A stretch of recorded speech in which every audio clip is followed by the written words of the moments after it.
جو ختم نبوت کے اوپر دلیل ہے کہ ہمارے نبی صلی اللہ علیہ وسلم آخری نبی ہے۔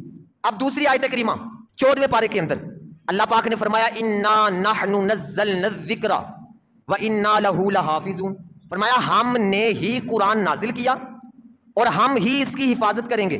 اب یہاں پر یہ سوال پیدا ہوتا ہے کہ قرآن کی حفاظت کو اللہ نے اپنے ذمہ کے اوپر لیا، باقی کسی کتاب کو اللہ نے اس کی حفاظت کو اللہ نے اپنے ذمے پر نہیں لیا۔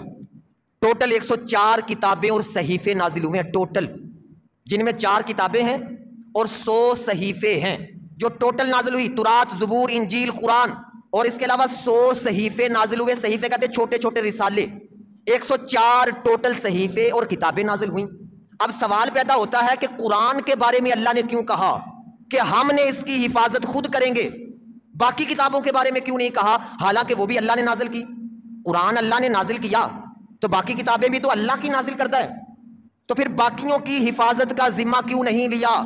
اور پھر یہ بھی یاد رکھ لیں باقی جتنی کتابیں ہیں، تورات، انجیل، زبور، کوئی بھی اپنی اصلی حالت میں دنیا میں موجود نہیں، سب کے اندر تبدیلی کر دی لوگوں نے، تحریف ہو گئی، کسی نے کچھ کر دیا، کسی نے کچھ کر دیا۔ کوئی بھی کتاب اس دنیا کے اندر پہلی کتابوں میں اپنی اصل حالت میں موجود نہیں، اس لیے کہ ایک نبی جاتے اگلے آتے، ان کے اوپر نئی کتاب آ جانی تھی، نئی کتاب آ جانی تھی۔